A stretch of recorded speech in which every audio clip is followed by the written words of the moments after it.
SC. Sharma का question number 1। Question number 1 में कहा गया है कंप्यूट करंट रेशो।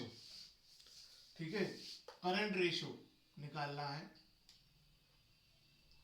इसका थियोरेटिकल एस्पेक्ट मैं अलग से डिस्कस करूंगा, अभी मैं सिर्फ न्यूमेरिकल एस्पेक्ट पे कंसंट्रेट कर रहा हूँ। थियोरेटिकल कॉन्सेप्ट में जैसे बिजनेस स्टडीज की वीडियो भेजा करता था वैसे भेज दूंगा। ठीक है, बीच बीच में थोड़ा डिस्कस हो भी जाएगा।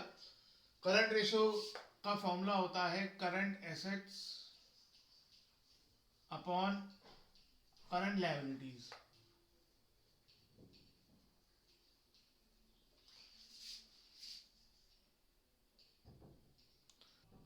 तो हमें करंट रेशो निकालनी है current assets upon current liabilities.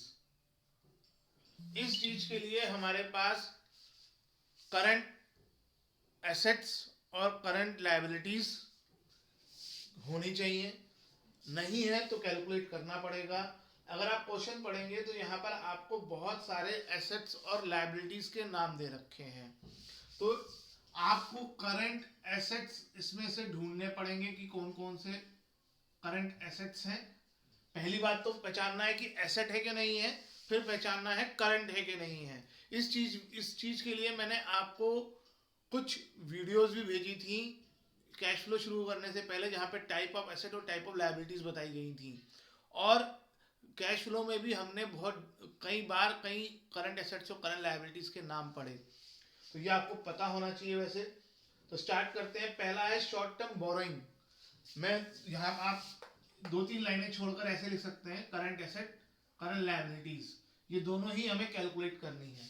Short term borrowings जो होता है वो हमारी करंट लायबिलिटी होती है। अगर आपको ध्यान हो कि वो लायबिलिटी साइड में आती है और शॉर्ट टर्म है इसलिए करंट हुई। लॉन्ग टर्म होती तो वो करंट लायबिलिटी नहीं होती, वो लॉन्ग टर्म लायबिलिटी होती, नॉन करंट लायबिलिटी होती। उसके बाद है करंट इन्वेस्टमेंट। करंट इन्वेस्टमेंट भी हमारा करंट एसेट होता है। अगर आपको ध्यान हो उसे हम कैश एंड कैश इक्विवेलेंट में लेते थे और वो हमें करंट एसेट्स में दिया होता था, तो इसकी वैल्यू करंट एसेट्स में आ जाएगी। फिर है प्रोविजन फॉर टैक्स।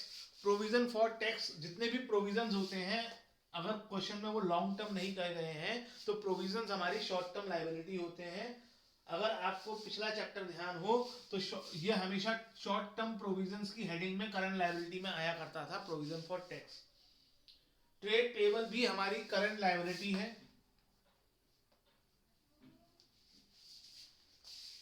नेक्स्ट चीज है ट्रेड रिसीवेबल, ये हमारे करंट एसेट्स हैं। नेक्स्ट चीज है कैश एट बैंक, ये हमारा करंट एसेट है। इन्वेंट्री यानी स्टॉक, ये हमारा करंट एसेट है। प्रीपेड एक्सपेंसेस हमारा करंट एसेट है। फर्नीचर हमारा करंट एसेट नहीं है। फर्नीचर एक फिक्स एसेट होता है, tangible fixed asset, non current asset और ना लायबिलिटी है। तो ये आपके एसेट्स और लायबिलिटीज हैं। आप टोटल लगा लो, टोटल आएगा 3,4,5,10,000 और 1,60,000 2,50,000।